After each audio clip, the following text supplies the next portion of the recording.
Well, hello, everybody. Oh, How are you doing? My brother just gave me a present.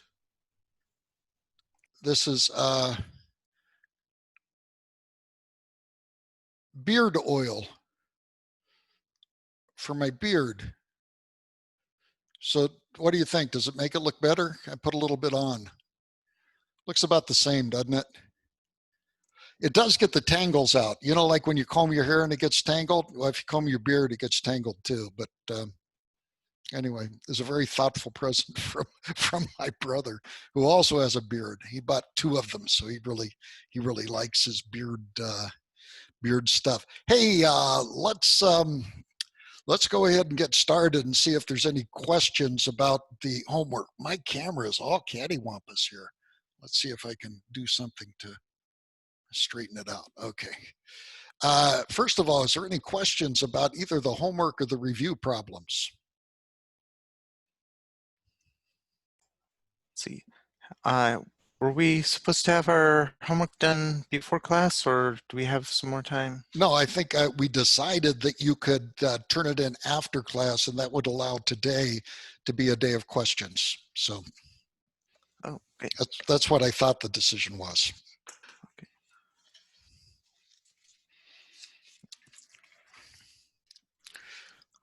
If not, I got some really good stuff to talk about today. We're going to be finishing up chapter 2. We've spent a lot of time on chapter 2. As I mentioned before, we're going through an adult review of Fourier analysis. I don't think what you've seen is anything new. You might have seen a few new things. You might have seen it through a new perspective. But I think in general, what you've seen is what you know before. But now you know it probably a little bit more in depth than the way you knew it before. And I hope that some of the homework problems have allowed you to get into more depth into understanding that. As soon as we're done with chapter 2, we will schedule examinations where we can all get together and individually chat. I prefer this to in-class written exams, which are really difficult to monitor remotely unless you make them kind of a take-home test, open book, open note. But even there, you have websites like Chegg and different places that. And I'm not saying that any of you would do that, but it's just nice to remove the temptation. So with that, let me begin by sharing my screen, and I will do something here which is profound. Nope, that isn't what is profound. Okay, I guess I have to share my screen here. By the way, before I do, I want to make sure that my earphones and my microphone are working correctly. Yeah, I'm hearing you well. Okay, so I did one lecture, and it was recorded on my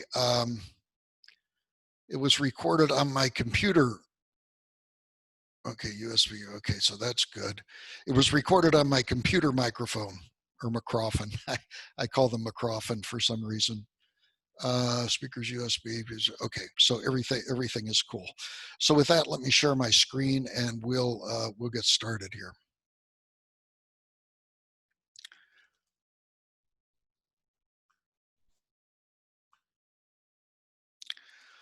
Okay, we've been talking about different properties of the Fourier transform, and the thing that we ended with is the LTI frequency response theorem. Let me just go through that. Here's the entire idea of the frequency response, and again, it's the idea that LTI systems are very stupid. They can't create or well, they can destroy frequencies. I guess they can attenuate them to death. But if you put a signal x of t, and I'm using different notation. In fact, what I should have put here is h of t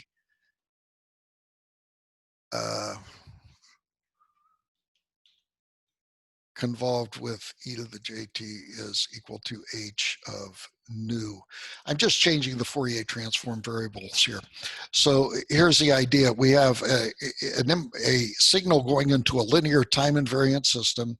The linear time invariant system has an impulse response of h of t, and we look at the corresponding output. So again, this is an LTI system, linear time invariant system. As you know, linear time invariant systems are characterized through a convolution integral. Now, if our x of t, as advertised here, is an e to the j 2 pi nu t,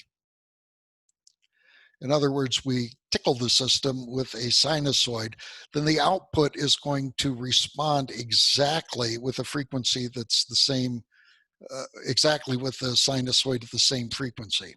The only difference here is that the magnitude and phase of the sinusoid are changed, and that magnitude is depicted by h of nu, which is the frequency response of the system at nu.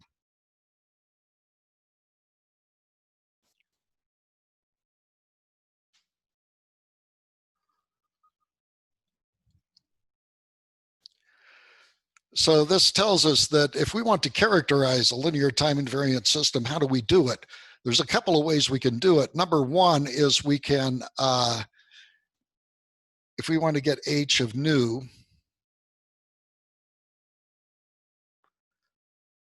as a function of nu, what we can do is input nu1. And if we input that frequency nu1, we get out the frequency response here. And that's going to be h of nu1. And then we can go over here to some nu2, and we get the frequency response here. So each one of these dots corresponds to a different experiment that you have to do in the lab in order to get the frequency response at the different frequencies.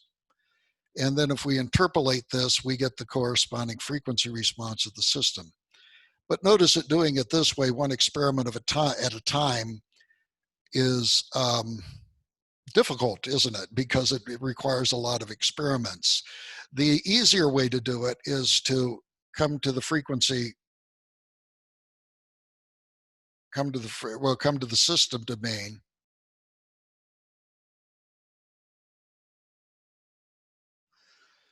to come to the frequency domain and put in a delta function.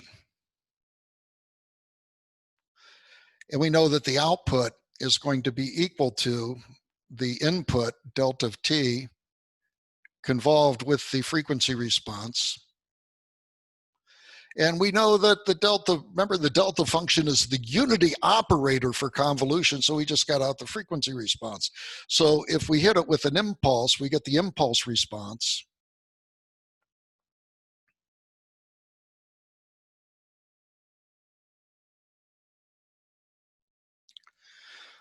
We can just do one experiment with the delta function. We get the impulse response, and then we take the Fourier transform of the impulse response. And the Fourier transform of the impulse response is the frequency response. There is clearly a problem with doing this. The problem is that generating this impulse response requires infinite energy, doesn't it? Remember, we showed that the energy of a delta function is infinite. Well, so another way to do it is to do the so-called step response.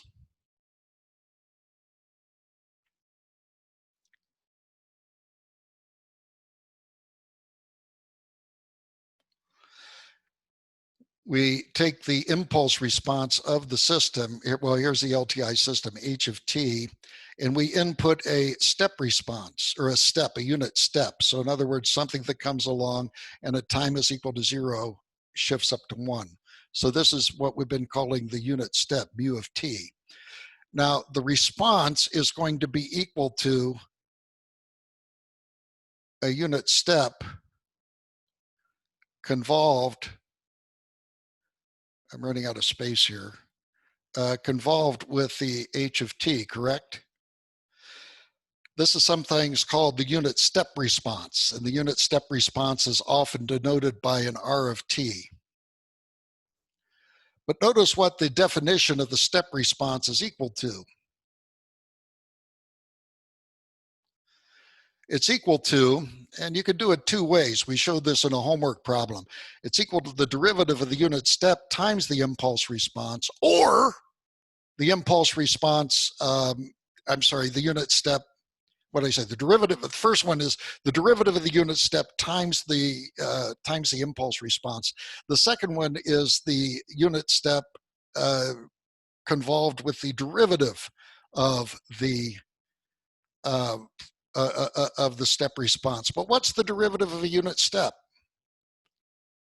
We decided this already. Direct delta. Yeah, it's a direct delta, right?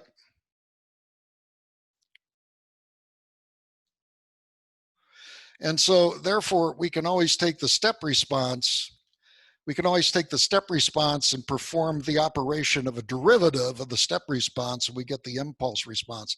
The nice thing about the step response, of course, is that it still requires infinite energy in a weird sort of way, because this unit step goes on forever and it has infinite energy.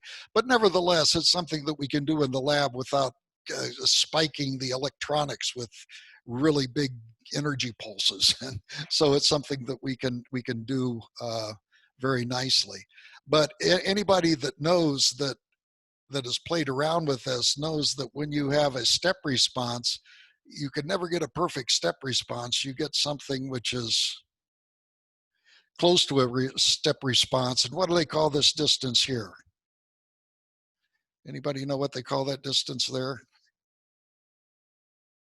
The rise time? The rise time. Yeah, the rise time. So this is the best you can do, but usually you can get an excellent rise time and get a very good representation of your frequency response too. So these are, this is all the stuff that you learned as an undergraduate about frequency responses.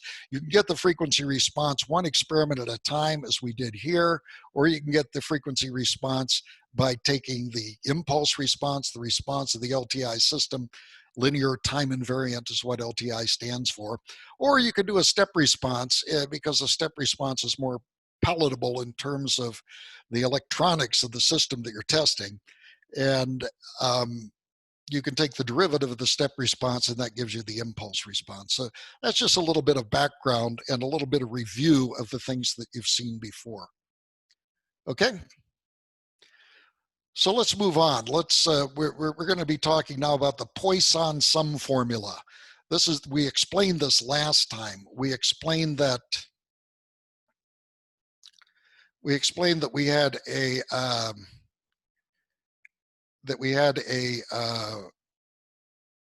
any sort of function here. This is an x of t.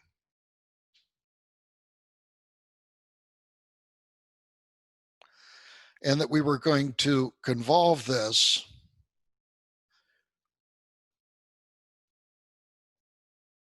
with a comb function, and the separation of the comb function was of a period t, I'm sorry. And what that would give us then is, because we convolve something with a delta function, we get the function replicated wherever the delta function is. Remember that? It's a nice geometrical way of thinking about these things. So I'm trying to do exact replications of these functions here. And then we add them all up. So this is the explanation of this equation. This is the replication. This is the summation over n of x of t minus nt.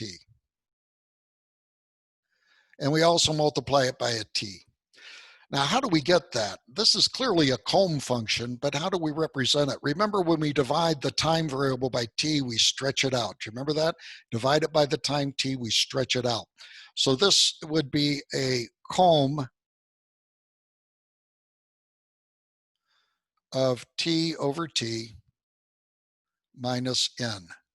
That's what this corresponds to, right? It's exactly the comb function, except instead of the variable t, you divide by the capital variable T. Now, this is just a bunch of Dirac deltas, so we can scale this exactly the way that we would be scaling a we would be scaling a Dirac delta, right? You remember with the Dirac delta, since it's a sequence of deltas, this is equal to t times the comb of t minus nt.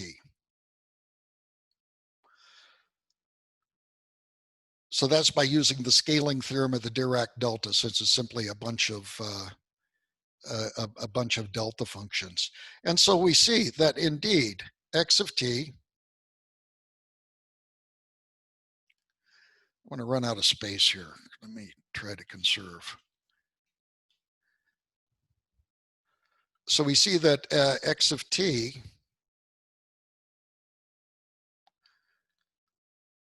convolved with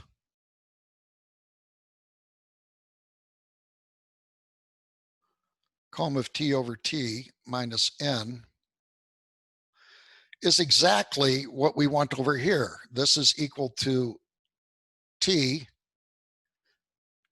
times x of t convolved with the with these delta functions.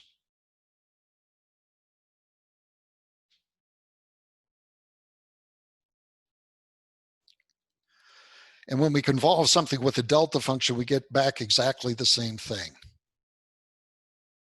So we get t. I'm going to take this x of t and the convolution inside the summation sign. When can I do that? Always, right? So we get the summation over n of x of t minus nt, which is exactly what we want on the left side up here.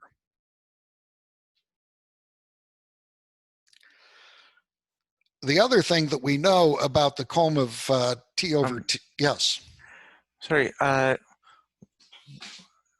did the delta go? Where did the delta go? I'm sorry. You mean from here to here? From here to here? Yeah. Well, yeah. Well, it turns out. Let me fill this in a little bit.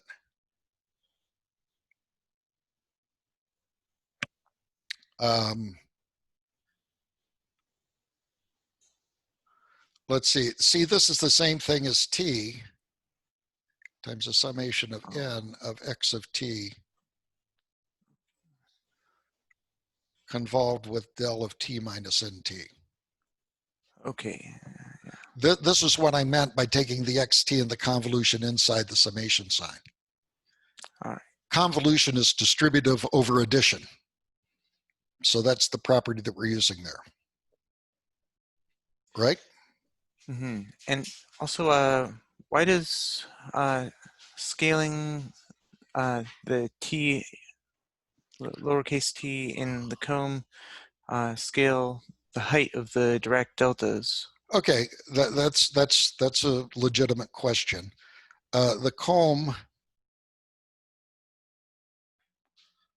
of t over t minus n is equal to the summation of a bunch of delta functions, right?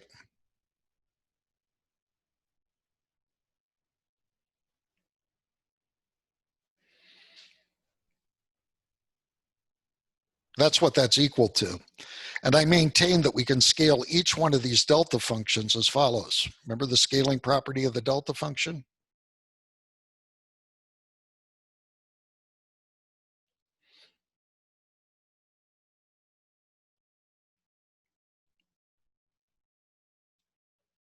So that's where the scaling comes in. Okay. Okay. Let's see. Is that in the book somewhere where I can? No, in fact, if you look back into the notes, you'll find out that we talked about the scaling property of the direct delta. Let me see if I can find it here.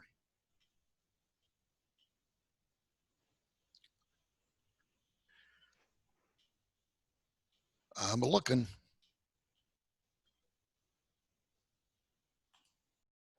What's that? Yeah, we're getting close to it. There's the scaling property of the direct delta. So that's the same thing as saying del of A of t. Shoot.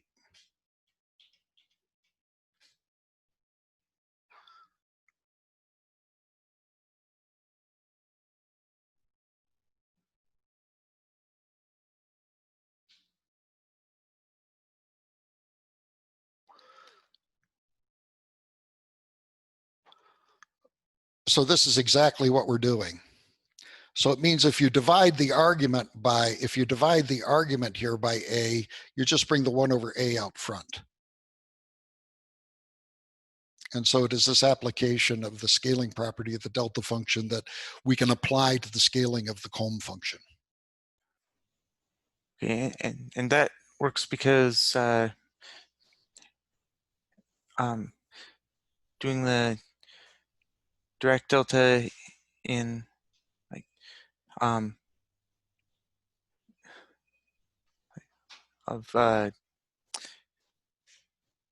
2t means that the delta is, the spike is half as wide, so it's twice as No, tall? it's not. No, the delta function is always zero width and infinite height.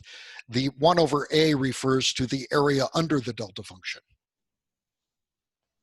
So the area under the delta function has been reduced. Okay. And you could think of it this way. This is another way to think of it. Maybe this is the way that we talked about it. You remember that delta t was equal to this. Mm-hmm.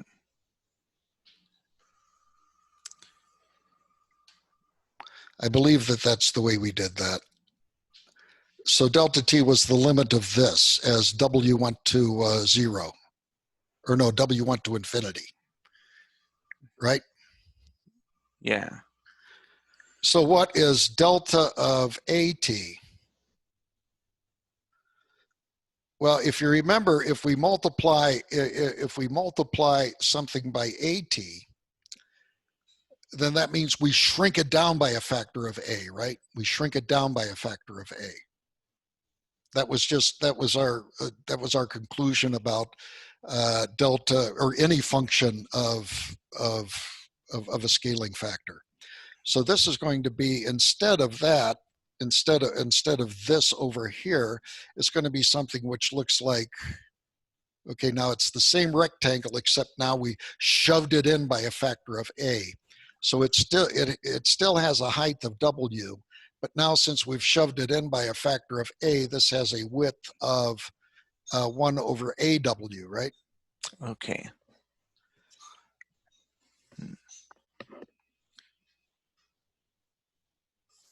And as w goes to infinity, you can see that no matter what w is here, this width, that the total area is always going to be 1 over a.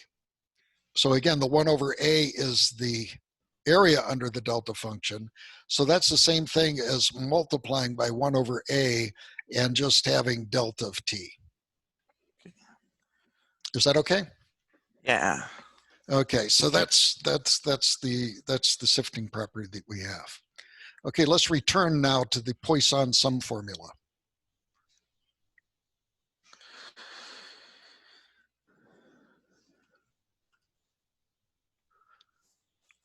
Okie dokie.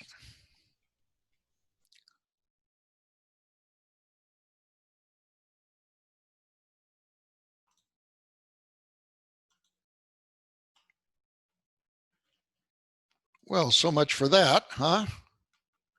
See, I was supposed to have an eraser up here, but it's not working. That's okay. I don't care. I'm bigger than this. I hesitate to go on to another page because we're going to lose a lot of this. But nevertheless, I'm afraid that we're going to have to do that. So bear with me 1 second.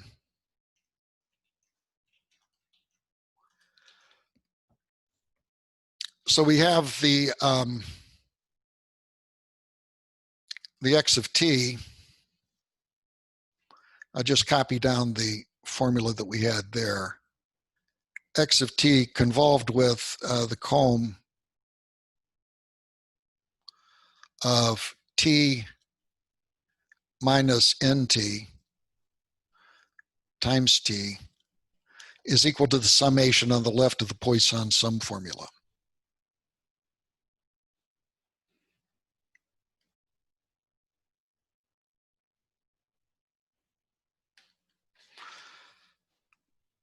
Now, the thing is, if you recall, in the derivation of the Poisson's, or the derivation of the comb function, we used the fact that the comb function was a Fourier series. I'm sorry, was periodic, and therefore had a Fourier series. So let's just go back and derive this from scratch, lest we forget. So we have these deltas. And what is the coefficient? The coefficient is equal to 1 over t times the integral over t of the function x of t times e to the minus j 2 pi nt over t. That's the Fourier series with the coefficients. And in this case, this is the Fourier coefficient.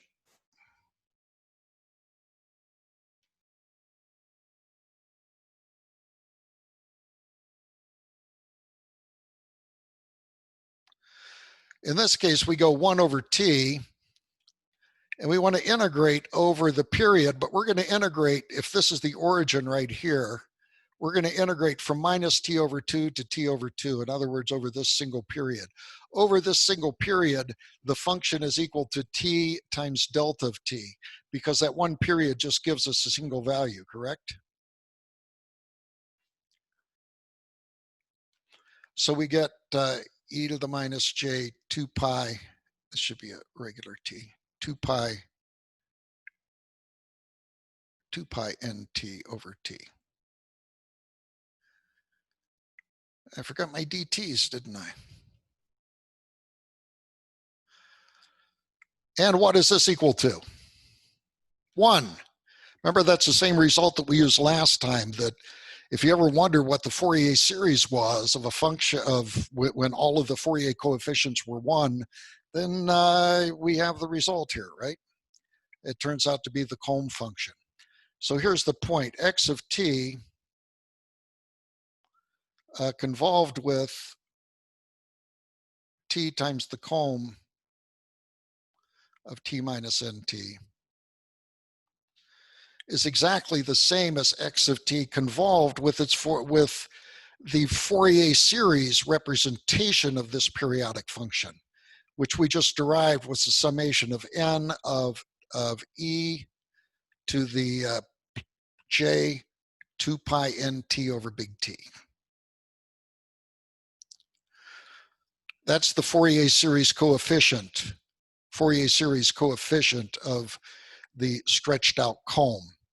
Then we go back to our result, and our result that we saw before, which was what happens when you convolve something with an e to the j. You get its Fourier transform times the original sinusoid. So here we get, well, first of all, let me take baby steps here. Whoops, trying to write off the screen here. It doesn't work very well. That's the summation of x of t convolved with e to the j 2 pi. And I'm going to write this as n over t times t. So according to the frequency response theorem, this gives me out the same exact sinusoid that I put in.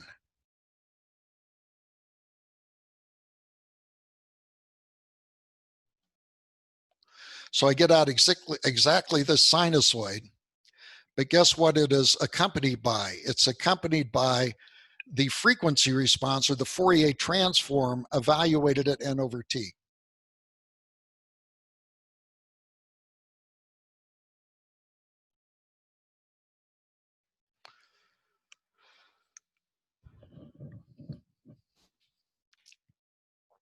So this is the Poisson Sum Formula.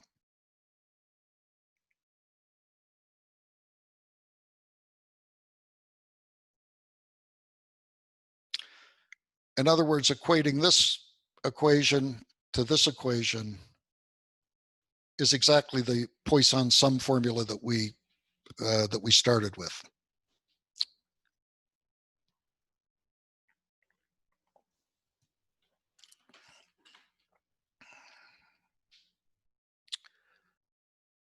And this is really cool because, again, going back to let's interpret this geometrically. Geometrically, we decided that this was periodic, right, on the Poisson Sum Formula.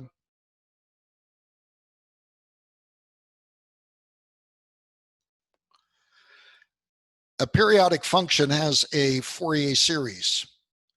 This is the Fourier series of this periodic function. However, unlike the Fourier series, the periods can overlap. They can be Gaussian or some other function here. If the periods don't overlap, it's exactly the Fourier series. If they do overlap, you have something even more general than the Fourier series. So that concludes all the continuous time Fourier transforms and the theorems that we need. Let's kind of review. We've looked at a number of Fourier transform pairs, such as the Bessel function, the delta function, the sinc function, the rectangle function. We've defined them all, and we looked at their corresponding Fourier transforms. The Fourier transforms of the functions we look at were non-parameterized. So we also were able to derive a number of theorems associated with the Fourier transform. What happens when you Fourier transform a derivative? What happens when you transform a shift? What happens if you modulate the signal by multiplying by a sinusoid? What happens in the frequency domain? So now we have a tool chest of great tools that can allow us to do Fourier analysis and also allows us to think in the Fourier domain. It's a very convenient way of thinking. As was it Lord Raleigh who said that Fourier is a mathematical poem, and it is. It's very beautiful stuff. Everything in reality is continuous except for one thing.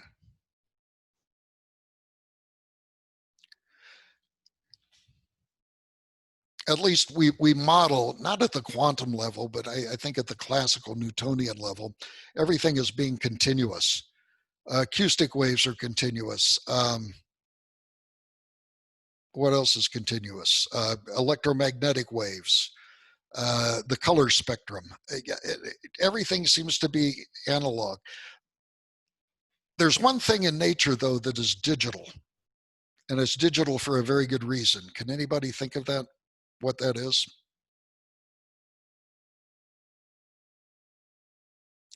In the classical Newtonian sense, it's digital.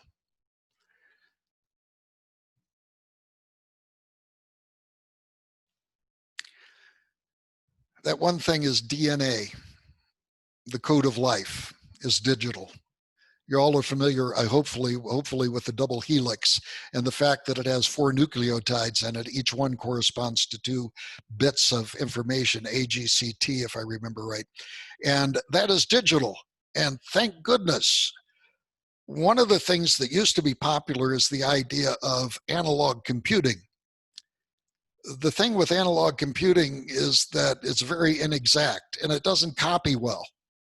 Imagine going to a copy machine and you take a picture of somebody and you make a copy of that picture, then you take the copy and you make a copy of that, then you make a copy of that, and you do it 20 times. What's the 20th copy going to look like when you compare it to the original signal? That's analog reproduction. It's not going to resemble it very closely, is it? No, analog processing is inexact, and it screws things up. What about digital pictures? If I take a digital picture, I can take a digital picture and I can send it to my wife, who sends it to my daughter, who sends it to a girlfriend, who sends it to her boyfriend, and you can duplicate that picture 1,000 times, that digital picture, and you can get an exact representation. And this was one of the great breakthroughs of Claude Shannon's original 1948 paper, is the recognition of the importance of digital computing in terms of exactness. So fortunately, we are digitally reproduced because of our DNA. At least portion of the DNA is digital. And that's very fortunate, because if we made analog copies of ourselves, we would be like making analog copies on the copy machine. After a while, they would all look we would all be pretty decrepit people, analog copies of analog copies. But because we make the digital reproduction, we can make it with much more accuracy. That's the way God designed things. So God was very smart in choosing digital reproduction for us. And despite that, I think the DNA is the only example of which I am aware that is an analog, at least in the classical sense. By classical, I mean, let's not go down to the quantum level or to the other side to relativity or something like that. But especially the quantum level, you think of different quantum states, it's kind of digital. But in the classical Newtonian sense, digital is only represented, to my knowledge, in DNA. Everything else looks to be analog in nature. So we have this disparity, I don't know. We have this this difference between the analog and the digital, and it sure would be nice to go from one to the other. And it would be nice to go to the analog and represent it digitally, which we know is what we do today. This wasn't popular in the 40s. Everybody thought everything was going to be analog until the digital computer came along. They said, you know, we could look at these things and we can sample them, but on the process of sampling, don't we lose information? Well, Shannon was able to actually show in his 1948 paper that you don't do that. That you can literally, by the so-called Shannon sampling theorem, of which you're aware, by the sampling theorem, we can represent analog signals not to an approximation, but exactly if we sample sufficiently fast. And that's the reason that we have all of our digital wonders today. Everything from cell phones to video streaming to everything else. It relies on the sampling theorem. But in order to perform these operations, we need to digitize things. We need to perform things such as Fourier transforms in the digital domain. So it's important to understand what these digital representations of Fourier analysis are. So let me go ahead and share my screen again and go into something that you know about. Okay, we've done the Poisson Sum Formula. Oh, you know what? Shoot. I gave all that great introduction and I forgot something on the Poisson Sum Formula. So let me backtrack, go into reverse. Okay, go into reverse a little bit and make one more point about the Poisson Sum Formula. Here's the Poisson Sum Formula right here. And notice what happens if we set the time variable t is equal to 0. We have to recognize here that the summation over n of x of nt. Let me ask you this, is this true?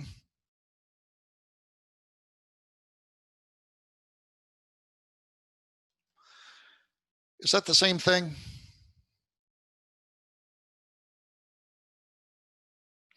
Because it's kind of confusing. We get the integral of t is equal to a to b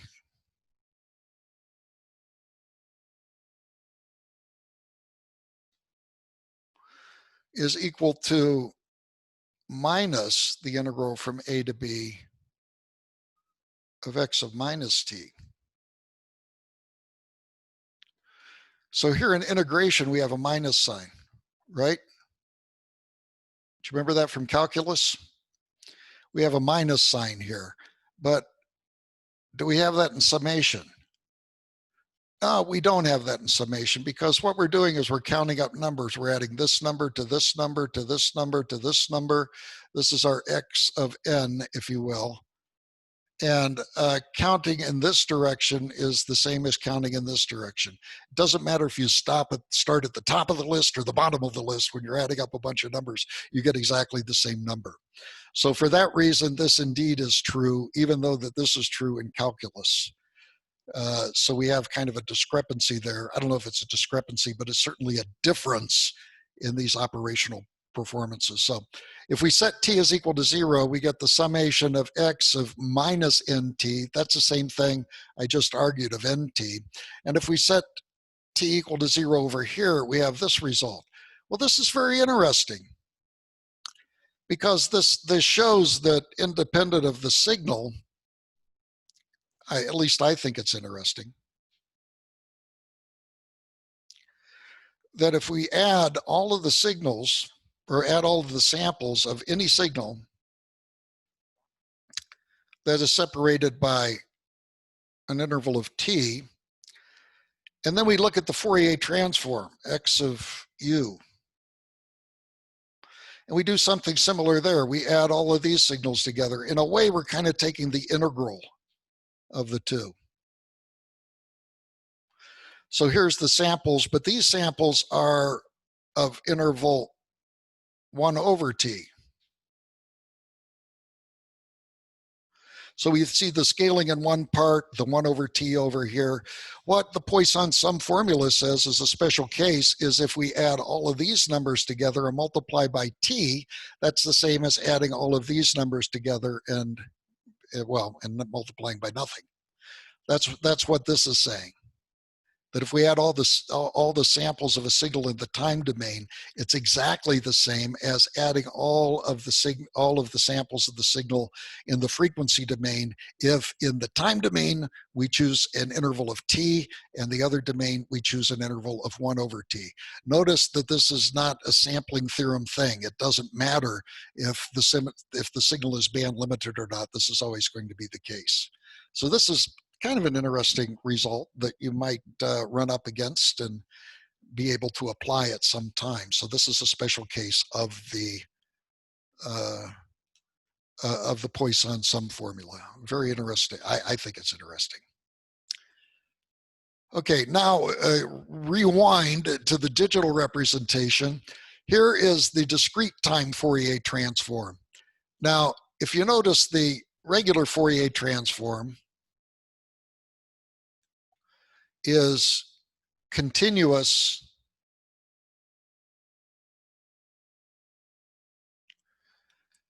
to continuous. In other words, you have an x of t here, which is a continuous function. You have a Fourier transform over here of x of u, which is what? That is also a continuous function, correct? For the discrete time Fourier transform, we have something which is discrete and maps to a continuous function.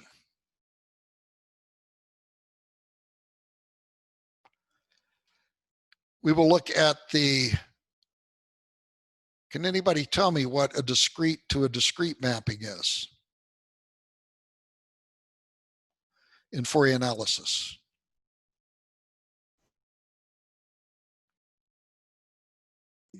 Is that called a discrete Fourier transform? That's right, a DFT. Now, we might not know about DFTs, but we're going to talk about them a little bit. But DFTs for discrete Fourier transforms are something that you never use in practice. Well, you almost always don't use them. There are cases where you need to use them. But this is what we implement using a fast Fourier transform, right? We use a fast Fourier transform.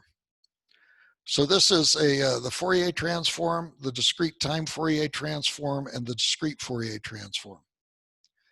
And then lastly, what's missing here? We have 4 combinations. We have continuous to discrete, right?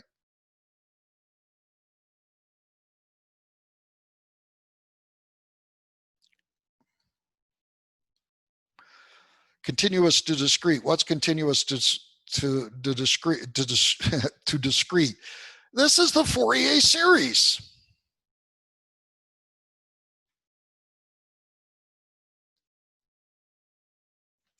This is the Fourier series because we have a continuous function, right?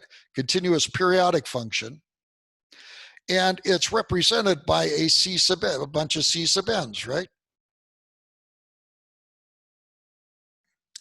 And by the way, we usually think of it as follows. A periodic function is defined as a single period. So it can be thought of as a single period, which is a periodic signal multiplied by a rectangle function. And that also can be represented by a sequence of discrete numbers. So we have all 4 mappings which are available here. The Fourier transform, continuous to continuous, the discrete time Fourier transform, discrete to continuous, the DFT, discrete to discrete. I don't know what this is. Okay. To discrete, and then the Fourier series, which is continuous to discrete. So we have all 4 possibilities, and you've seen them all. It's kind of interesting to recognize them in this more generalized framework as covering all of the ways you can map one frequency domain into another one. Hopefully they're related to each other. Hopefully this DFT has something to do with the continuous Fourier transform, because again, that's what most of physics has to deal with. It deals with continuous Fourier transforms. Here's the discrete Fourier transform, and it takes a sequence here, takes a sequence of numbers, and they are parameterized by integers. This is our x sub n. And now we are going to Fourier transform this to an x. I want to kind of differentiate here between the difference. So we're going to put x sub d of f here. There's an interesting discrepancy here. You notice that I'm using f here instead of u. I'm using f for frequency instead of u. There's a reason for doing this. And the reason is simply this. If you look at the units of the exponential, the units of the exponential must be unitless. So for the continuous Fourier transform, what do we use? E to the minus j 2 pi ut, right? That's what we use for the continuous Fourier transform. Notice that u has frequency of hertz, t has units of time, so together they're without units. Because raising e to the, I don't know, what is e to the 3 meters? It just doesn't make sense, at least in the analysis that we're doing. There's other places where it does, but no, e to the 3 meters doesn't make sense. You can only take e to a number, a complex number.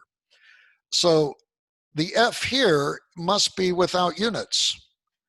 So the f in the discrete time Fourier transform is without units. That's the reason we differentiate it with an f instead of a u. Now, you'll notice, if you look kind of closely here, this discrete time Fourier transform is nothing more than what? A Fourier series, right? It's a Fourier series. And therefore, you recognize that the discrete time Fourier transform, I think this is, it's a Fourier series. So the discrete Fourier transform is periodic. And e to the minus j 2 pi nf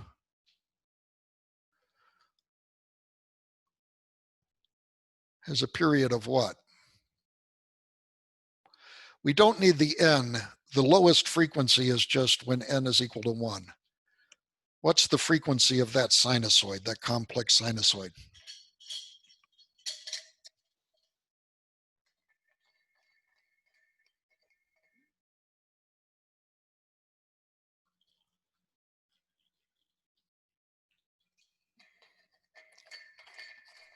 Sorry, could you repeat the question? Would you agree that e to the minus j2 by f is periodic? It's equal to cosine plus j sine, right? So it's periodic. Yeah. If it's periodic, what's its period? 1 over 2 pi. What's that? 1 over 2 pi f.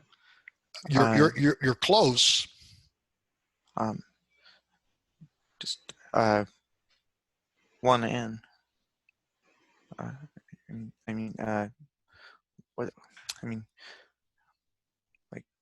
Segments of 1. It's just 1 over 2 pi, isn't it?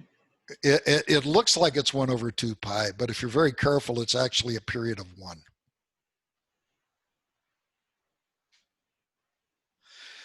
And here's how you know. If you take e to the minus j 2 pi, let's see how we do this. F plus n, or let's say just say f plus 1. In other words, that's taking the e to the j 2 pi and shifting it over by just 1 unit. You agree with that? or that's the value of the function over 1 unit. This is the same thing as e to the minus j 2 pi f times e to the minus j 2 pi. Correct? And this, of course, is what? 1. That's equal to 1. So therefore, we see that the e to the j 2 pi f is periodic with a period of 1.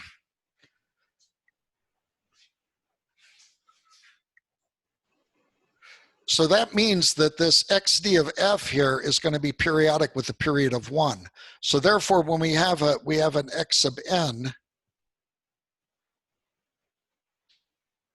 and we Fourier transform it according to a discrete time Fourier transform, we are going to have a period of 1.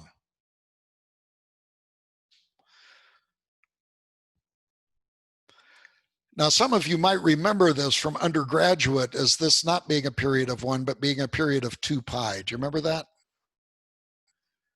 Do you remember that periodicity being 2 pi?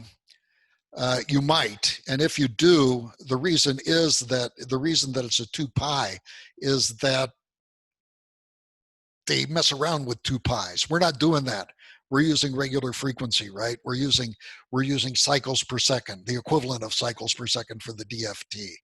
So in our case, it just has a period of 1. So that's the discrete time Fourier transform. Now, since this is a Fourier series,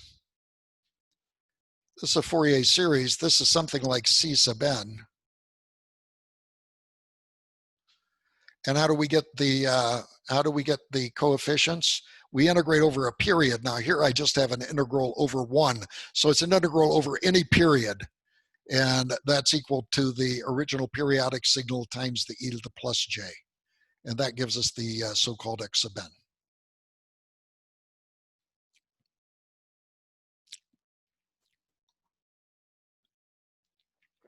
So that's the inversion.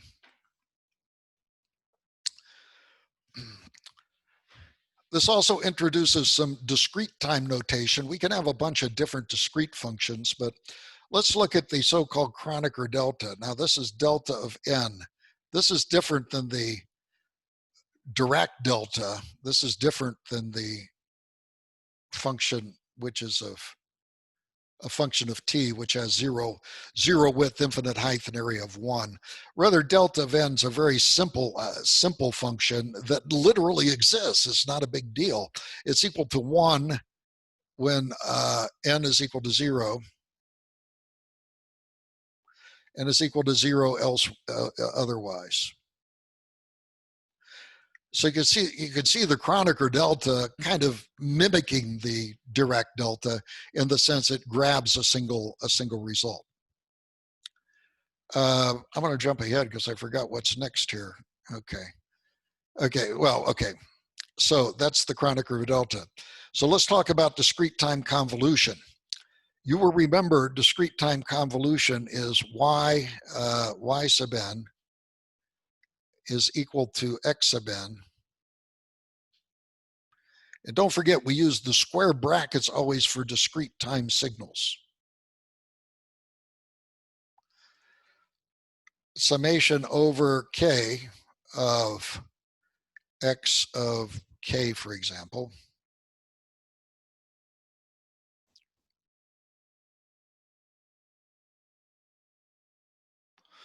So one applies the same exact flip and shift mechanics that one does for continuous time convolution, except here it's in the discrete domain.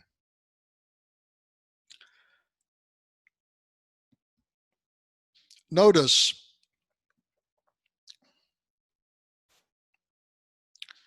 what happens when you convolve something with a Kronecker delta.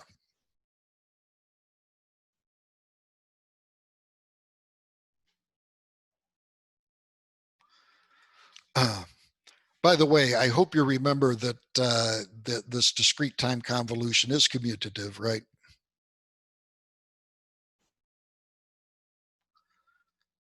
And I would expect you to be able to show that. That's not a big deal.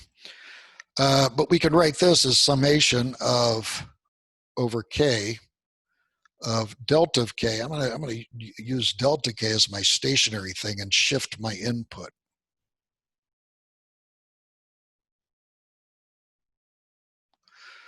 So this is the discrete time convolution of a delta function with another function. And notice what happens here. We have an x as a function of k. We have the delta function. And then we have our other function, whatever it is.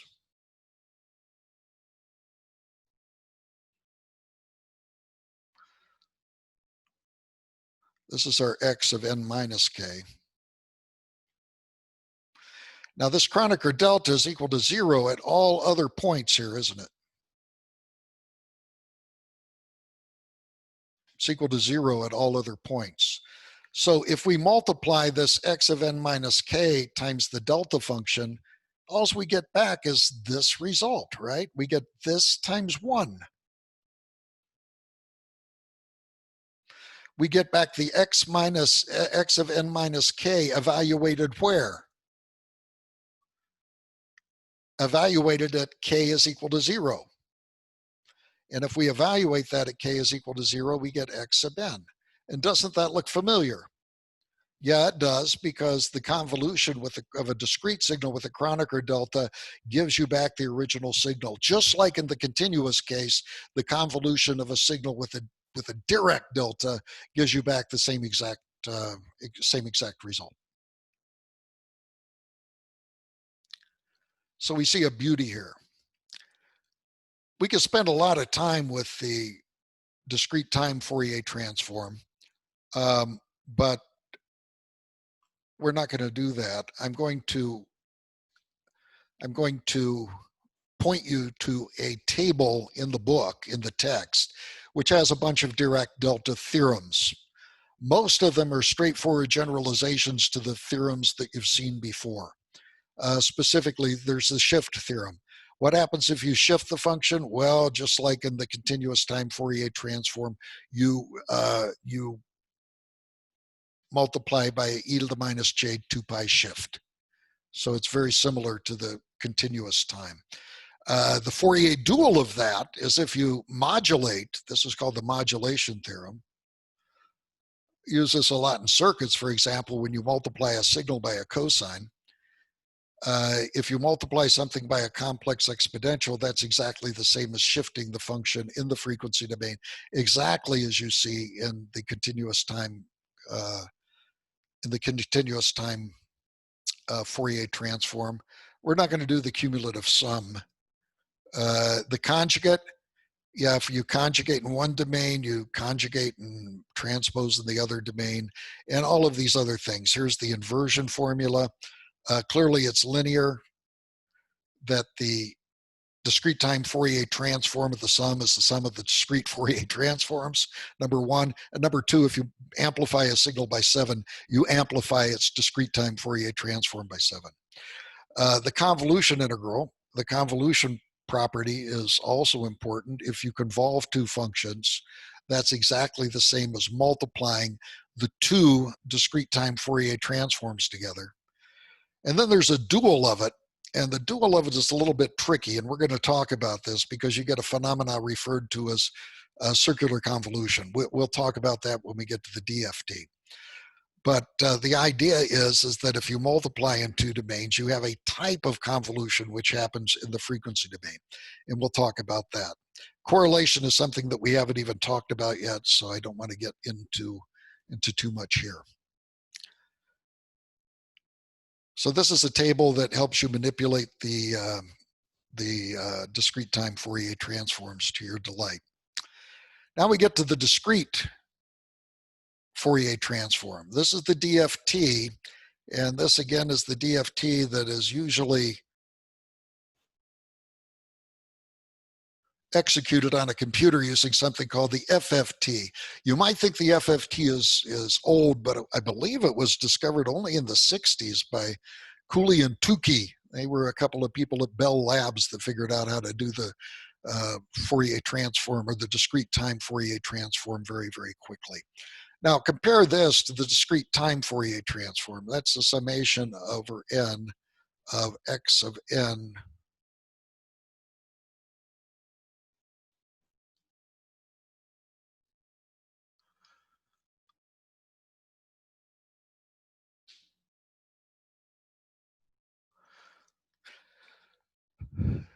This is the discrete time Fourier transform, right?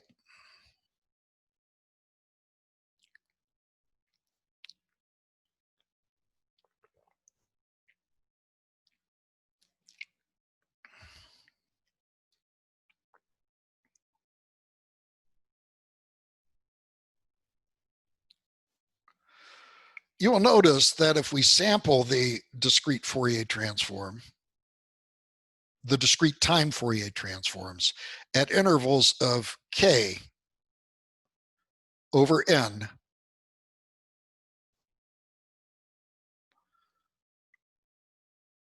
so I'm taking this exact formula, except instead of f, I'm putting k over n.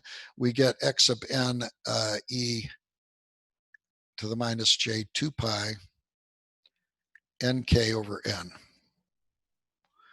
This is exactly the DFT. This is exactly the discrete Fourier transform. So the discrete Fourier transform can be thought of as nothing more than a sampled version of the discrete time Fourier transform.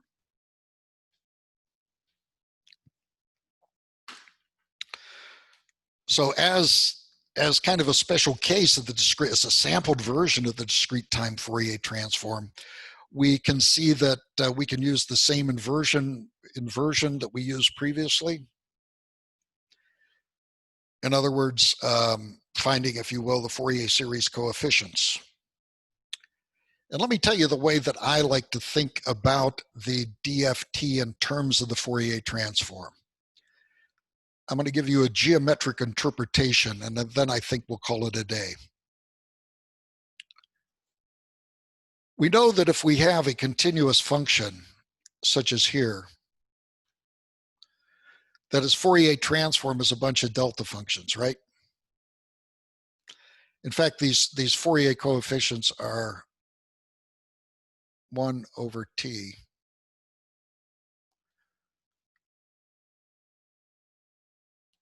x of n over t.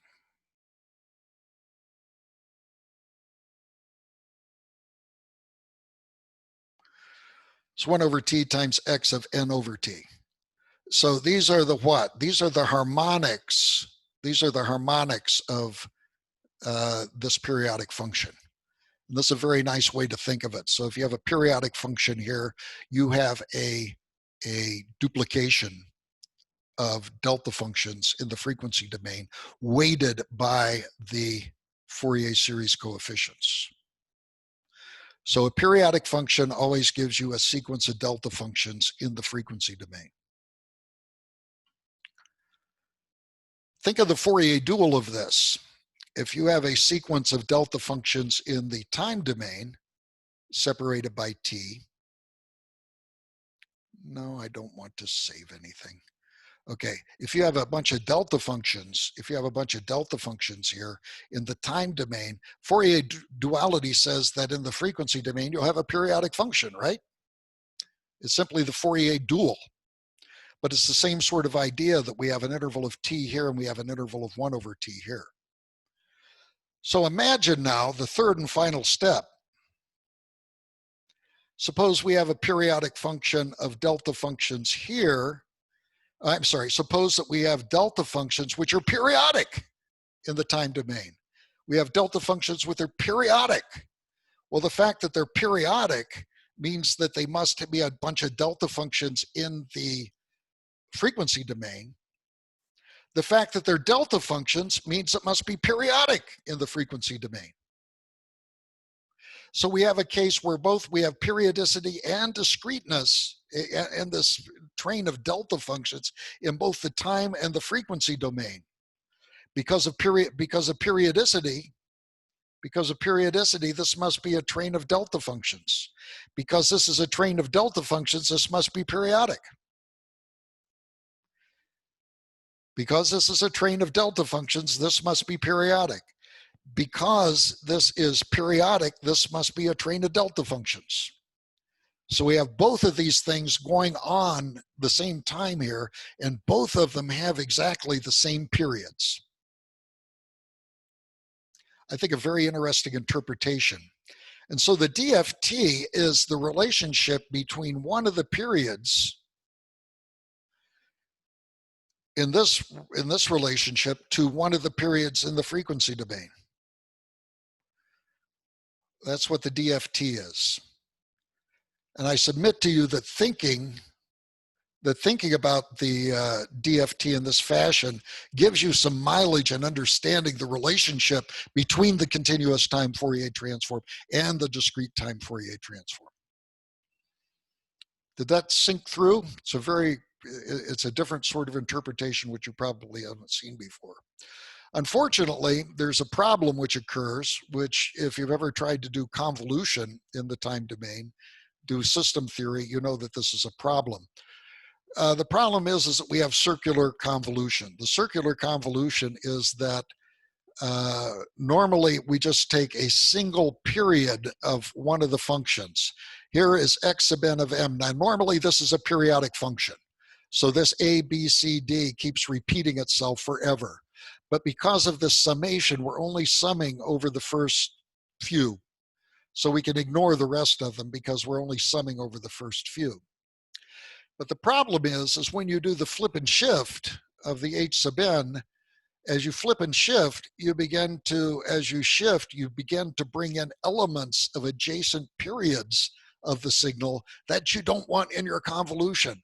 You would like to have the convolution in some sense of this n with this n. You're not getting that. You're getting the convolution of this with the whole periodic signal here. And because of that, when you flip and shift this, I wish I had an animation to show you, but as you flip and shift this shifts, and all of a sudden, if this shifts, the function, the number a comes into the right. It falls off the left and comes in on the right. And so you're multiplying the original function by the shifted function with the new value of a here, and you don't want that. You want the a to fall off the end and stay falling off the end. So the fact that this comes back in is undesirable, and this constitutes so-called circular convolution. It has a very nice interpretation, which I'll show you on the next slide. Here are the A, B, C's, and D's. Right, this is one of the signals, and these are the shifts. These are the shifts. You notice that they're moving here, right? And what you do is you take the sum of the products, then you shift one unit. You take the sum of the products, you shift one unit circularly.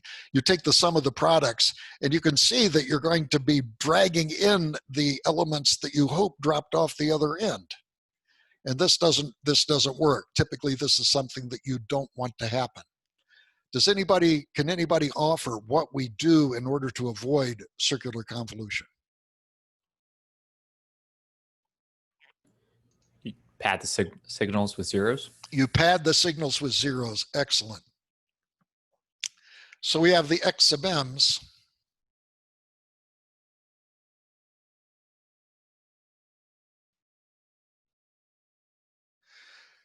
And then you have the h of n minus m. What you have to do is, in order to perform the convolution, you have to pad this signal with zeros. There's no way you're going to get away from the periodicity of the signal. But what you can do is get rid of this leaking in of signals that fall off the end that reappear in the beginning, and so you pad it with zeros, and no matter how you pad it with zeros, it's still going to be, because of the efforts of the DFT, you're still going to have periodicity here, okay? You're still going to have periodicity. Let's see, I had 4 here, so we're going to have some over here. So therefore, as this signal is flipped and shifted against this signal, we only pay attention to the meat of the problem, and when one of the elements falls off because of the shift, we don't have to worry about it anymore. It's not going to appear unwittingly in the circular convolution sort of sense, because we padded it with zeros. Instead of reappearing, one of these zeros is going to appear, and that's exactly what we want. So that's one of the problems with circular convolution, and something that needs to be addressed. Okay, any questions at all? I have a question. Yeah.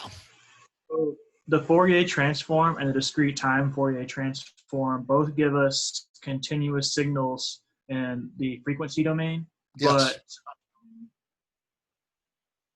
those two functions aren't necessarily the same, right? Well, they're interesting, because in one case, okay, think about a discrete signal with a periodic Fourier transform. What if you took that Fourier transform and you inverse Fourier transformed using continuous time? You know what you would get? You would get exactly the discrete time signal, except they would be areas under Dirac deltas. There's a consistency here, which is kind of cool. Let me see if I can elaborate on that. That's kind of a good question.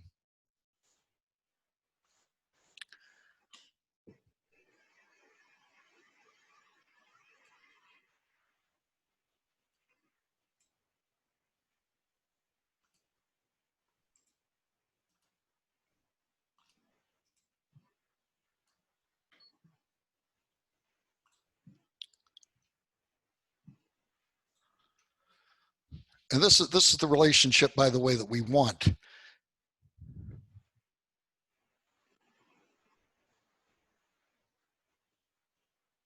Say we have some x sub n here,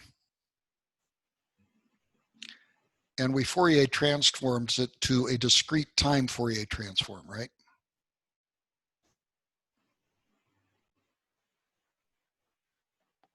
Which we said was periodic.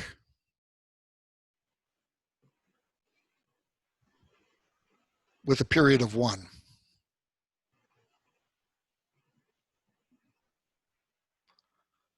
Now, what happens if you take this function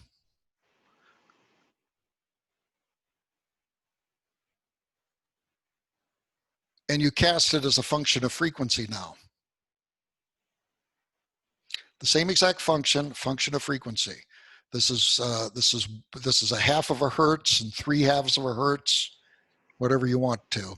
Of course, you can scale this out, but I'm going to keep it simple. Okay, so we recast it as a continuous function. Then we want to look at the Fourier transform, or the inverse Fourier transform, I should say. We're going to get an x of t. And let's say, just for talking about it, this is 1, 2, 1, and this is 2, and this is 1. What we're going to get is if that's the origin, what we're going to do is we're going to get a Dirac delta with an area of 1. We're going to get a Dirac delta of an area of 2. And then we're going to get a Dirac delta of an area of 1. So you can see that these points manifest themselves as Dirac deltas instead of kind of Kronecker deltas. So we have an equivalence here. Does that make sense? Yeah, so if you did like the exact opposite of what you said, and you started at the bottom left corner and went counterclockwise. Okay, you want from here to here to here. Back up to the x of n. Yeah, just the exact opposite of what you did. If you did that, but let's say that your function in the bottom left corner was an actual continuous function, something like a cosine or something. Yes. Then would you simply get a sampled cosine in the top left corner, or would it not be that easy? It's that simple. Yeah, no, you would get exactly, well, if you started out with a bunch of direct deltas that were samples of a cosine, you did this, and notice I've done something funny here. I've said that this periodicity is always 1, okay? So take the Fourier transform and just scale it to a value of 1. That's kind of what you do with the DFT anyway. So you take this as direct deltas, and these direct deltas could be a sample of a cosine.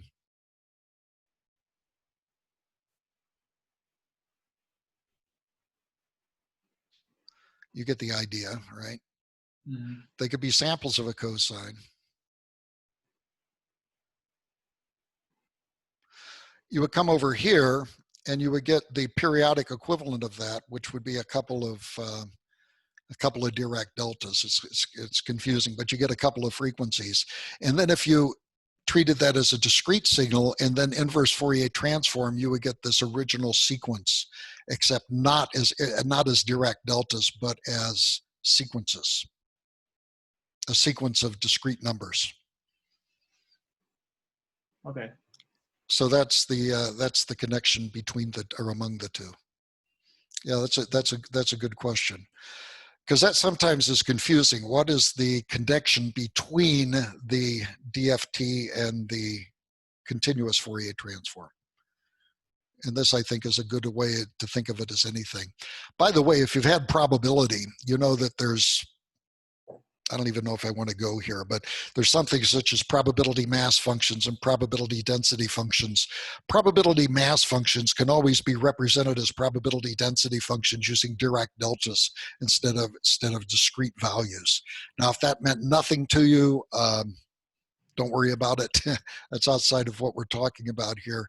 But there is this trade-off where you can always treat things in discrete time, either as a sequence of direct delta functions if you are interested in continuous time representation, or as Kronecker deltas if you're interested in discrete time representations. Okay? Any other questions? Okay, hearing none. Yeah, let's put the homework in the box. I'm starting to look at it, and thank you for doing that. And we will see you then on Thursday. And Thursday, we will dive into one of the most beautiful Fourier theorems, which is the sampling theorem. And I'm going to present it to you in ways that you have never seen it before, hopefully. Okay. All right. I'm sorry. I actually have a few questions. Now I'm ready to ask them. Would you mind? Okay. That's okay with me. If these guys ain't going anywhere, it's too late in the day, right? Yeah. So by the way, if you do want to sign off, that's fine. If you want to get smarter, stay on. So I did 12A and got the Fourier transform to the point that I had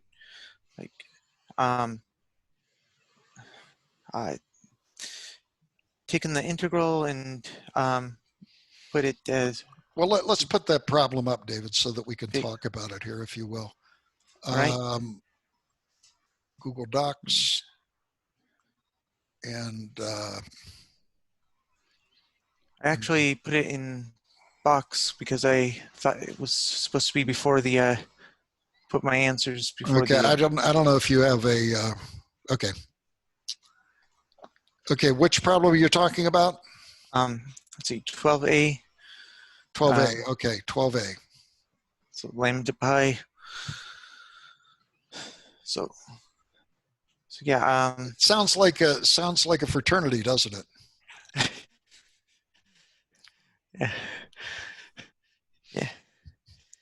Yeah. So let's see. If you want to go to the homework page in box, I already put my. Oh, just explain your problem. Did you get it or not get it? I've gotten it away, but I haven't finished it. So I have I've taken the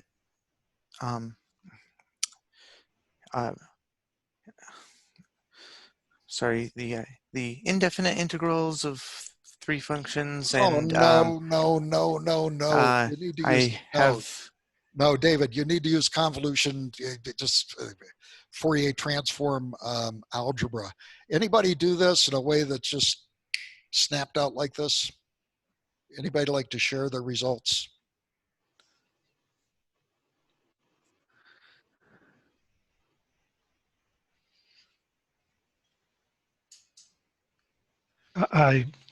Okay, okay, Amigo will do it. So I'm going to stop sharing, and I will give you. By the way, you get brownie points if you participate in class. So, okay, I've given Glauco ability to share his screen. So go ahead. Okay, I'm going to share my screen analogically. I don't know if it's visible. I came with 2 solutions. The first one was like. Wait, you're going to share your screen analogically? Yes. I don't know what that word means, analogically. It's my notebook. Oh, okay. In an analog manner. Oh, in an analog manner. Analog. Are you going to be holding it up to the screen or something? Yes, because I have not scanned it so far. So. Okay, well, I tell you what, I'm going to, everybody, if you click on Glauco and you, where is it, pin video, right click on Glauco and hit pin video, you'll get him. Okay, go ahead, Glauco. Maybe I can do it this way. Oh, no. I can't. We're getting seasick. It's too short. The cable is too short. My first approach was to do, this is a product. So in the frequency domain, it will be convolution. So doing the Fourier transform of each of the functions and convolving them. The triangle transforms to a sinc square, and the other function transforms to a sinc, so it will be the convolution of convolution in the frequency domain of a sinc square of u and sinc of u. No, I think that's wrong. Oh, then I have another solution. that reminds me of Groucho Marx when he was a lawyer. He says, as a lawyer, you know I have principles, and if you don't like that, I have other principles. So that's what I'm hearing. Does anybody have a simple solution with some nice pictures?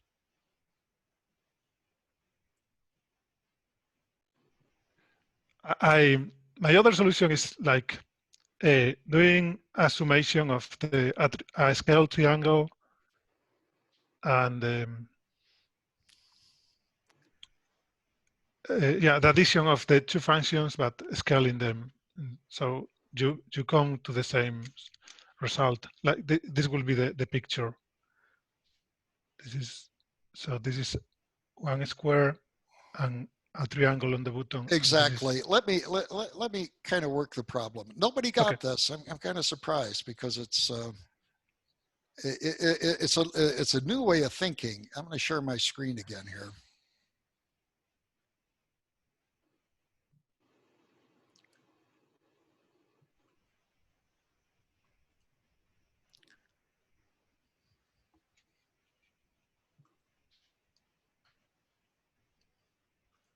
And once you see it, I think you'll have a flathead experience, which is, oh, of course. It's just a different way of thinking about it. We have the triangle function times the rectangle function, lambda pi. And if you plot this thing, what does lambda look like?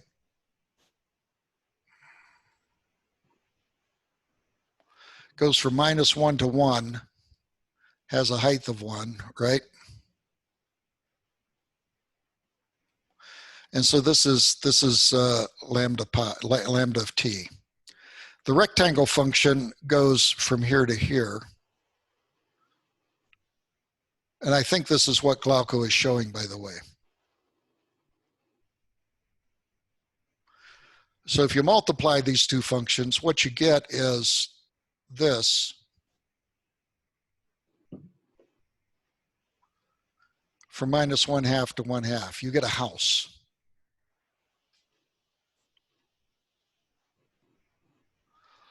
And the point is that, let's see, this house comes up to where? 0.5?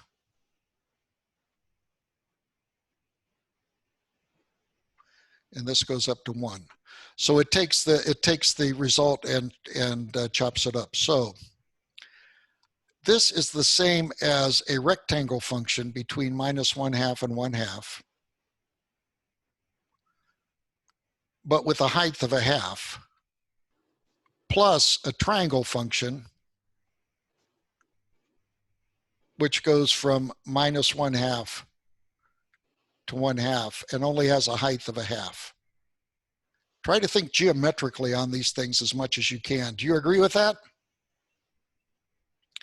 So how do we write this out? Well, we write this out as 1/2 times a rectangle function of t. And this is a triangle function, except what happens? It's crunched in by a factor of 2, isn't it? It's crunched in by a factor of 2. So this is 2t, or no, 2t, yeah.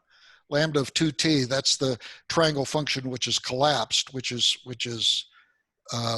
demagnified, if you will, and it only has a height of 1/2, right?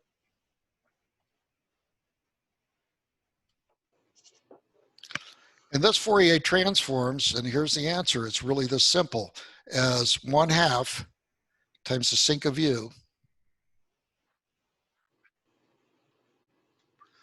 plus 1/2.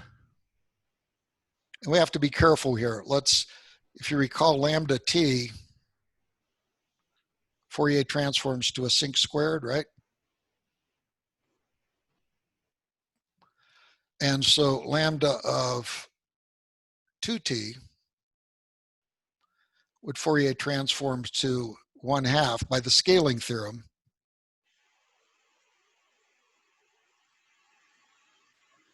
Is that right? Is there not a coefficient in front of the sinc squared other than the 1/2 because of the scaling? Let's see. There is a 1/2, but I'm going to go down here and I'm going to do this. This Fourier transforms to this.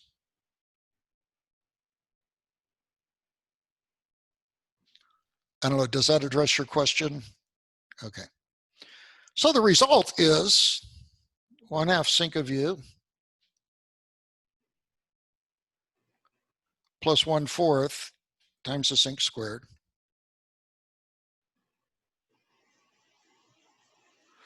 And that's it. And again, it's using the power of the theorems and the Fourier transform pairs that we that we looked at, and that's the purpose of them.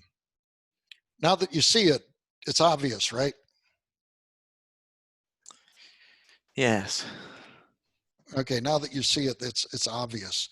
But see, what was different of this, you had to think outside the box. You never thought of two functions being added that are stacked on top of each other. So that was the curveball that you had to hit.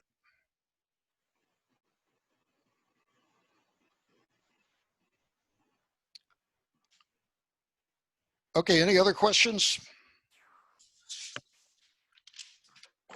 Let's see. I had similar difficulties with 12b, 13, and 14. I'm not going to do all your homework for you here. Okay, let's take a look here. What do we have here? Which one now? Yeah, 12b, so t lambda t. Okay, let me ask if anybody got this one. Anybody get this one? I gave you a big fat hint on this one. Oh, I'm embarrassed. 12b, is that what we said? Yeah, 12b, yeah.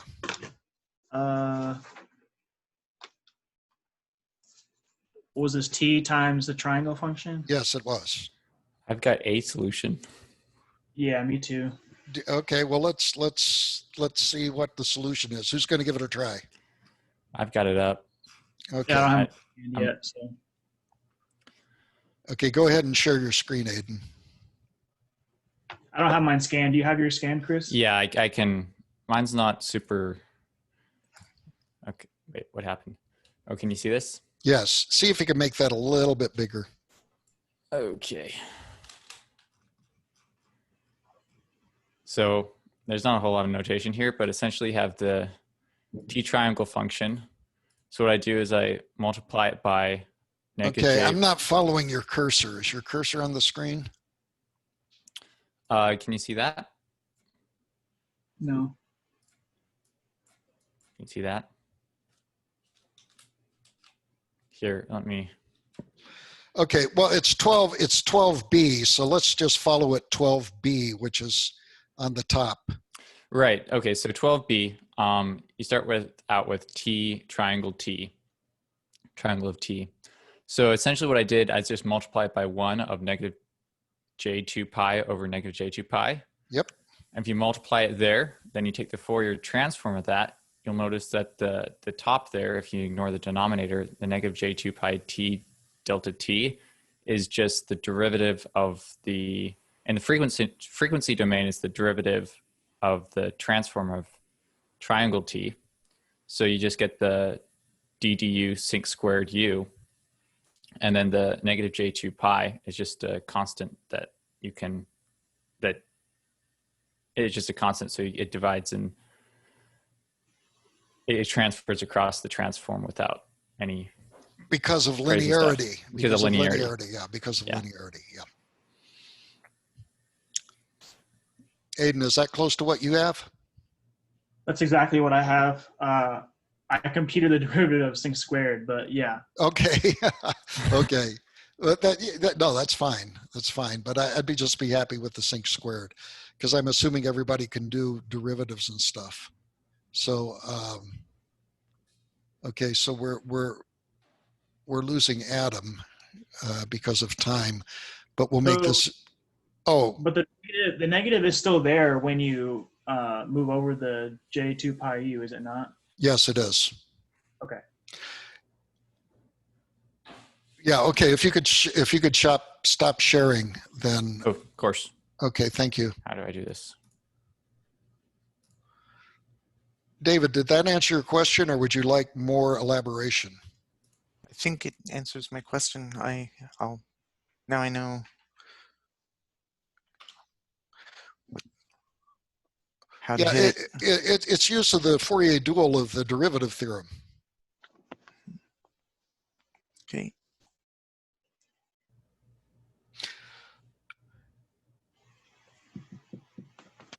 Okay. Anything else?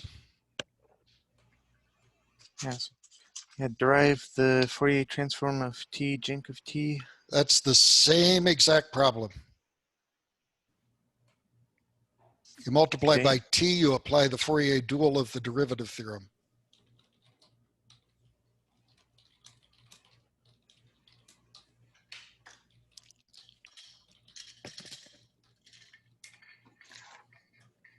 Okay, I think probably we need to wrap it up unless there's any final questions here. So thank you for the time. We'll post this and make it available to Adam. So take care and thanks everybody. We'll see you on Thursday. Thank you. Bye. Thank you. Thank you. Bye.